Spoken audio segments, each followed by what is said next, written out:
અને આજે આપણે આ વાત બહુ સમજવાની જરૂર છે. આપણને બધાને ખાવાનો એટલો બધો ચસ્કો લાગે છે ને કે આપણે અનેક પ્રકારની વેરાયટીઓ આઈટમ વાનગીઓ બનાવી અને ખાઈએ છીએ.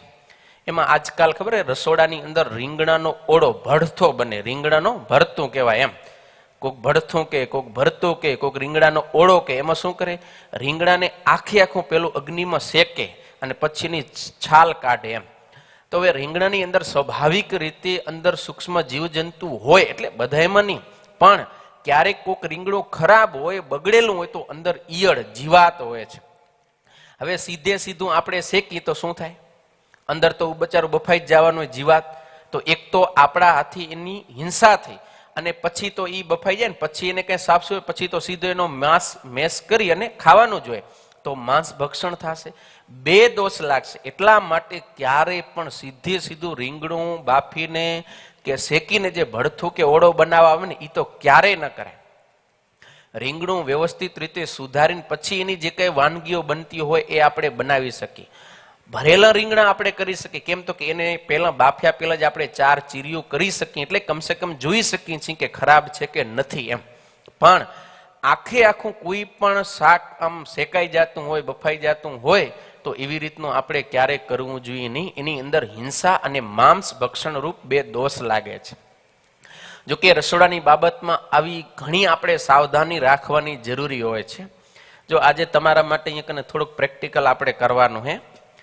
જો તમે અહીંયા કને આ ભીંડા જો રહ્યા, ભીંડા, હવે ભીંડા તમે ઘરની અંદર સુધારતા હશો, કારણ કે ભીંડાની અંદર પણ ઘણી વખત તમે જુઓ છો કે જીવાત આવે, બરોબર ને, અંદર ઈયળ હોય વગેરે.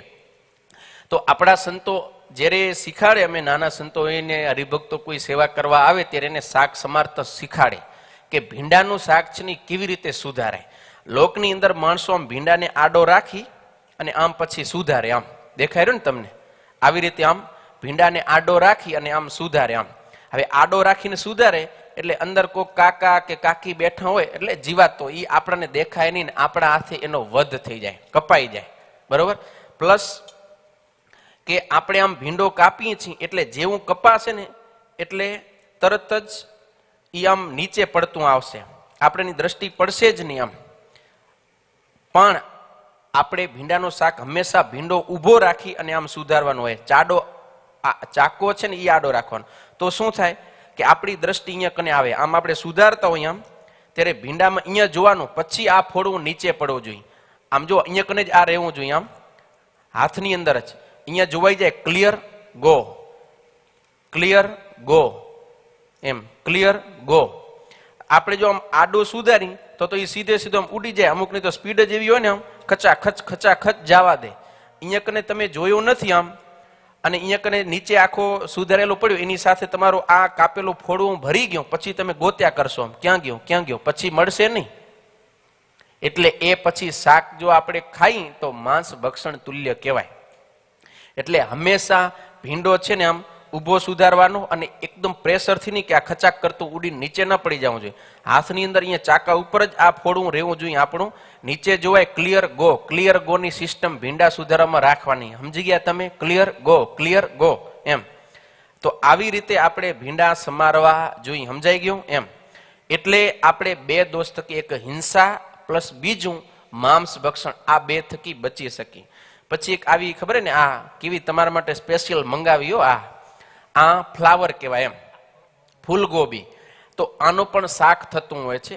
તો સ્વાભાવિક રીતે આ શાકભાજી એવી છે કે આની અંદર ગ્રીન કલરનો ગરો કહેવાય, ભાઈ અલગ અલગ બધા જીવજંતુ હોય એ આની અંદર આમ એકદમ બેઠો હોય એમ. તો આપણા સંતો જ્યારે આનું શાક સુધારે ને ત્યારે એક તો તડકામાં એકદમ સૂર્યનો પ્રકાશ હોય અથવા તો લાઇટ રોશની બરોબર હોય ત્યારે, અને આમાં એકદમ ઝીણું સુધારવું પડે. હાવ આમ કાપી અને એની અંદર નીચેના ભાગમાં બધી જગ્યાએ, અને થોડોક પણ આપણને એમ લાગે કે આની અંદર જીવજંતુ જેવું છે તો એટલો ભાગ જ આપણે છોડી દેવો જોઈએ.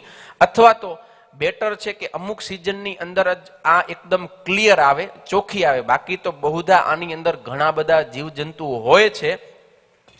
તો એટલા માટે આપણે બની શકે ત્યાં સુધી ફ્લાવરનું શાક કરવાનો આગ્રહ રાખવો જોઈએ નહીં. સમજી ગયા? તો આવી રીતની બીજી ઘણી બધી આપણે શાકભાજી બાબતની અંદર સાવધાની હોય છે, એ આપણે રાખવી જોઈએ, જેથી કરી અને આપણા રસોડાની અંદર હિંસા ન થાય, માંસ ભક્ષણ ન થાય. તો તમે બધું સમજી લેજો. એના સિવાય બીજા મરી મસાલા હોય, તો જે મસાલા હોય ને, હળદર છે, મરચું છે, પછી રાઈ જીરું છે, તો એની પણ હર હંમેશા આપણે સાફ સફાઈ કરવી જોઈએ. જો સતત આપણે સાફ સફાઈ ન કરતા રહી તો ક્યારેક ને ક્યારેક એની અંદર ઓટોમેટિક જીવજંતુ ઉત્પન્ન થઈ જાય છે.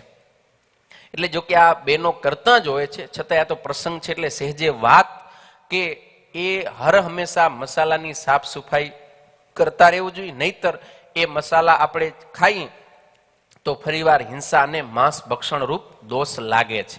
તો આવી તમે સાવધાની રાખજો.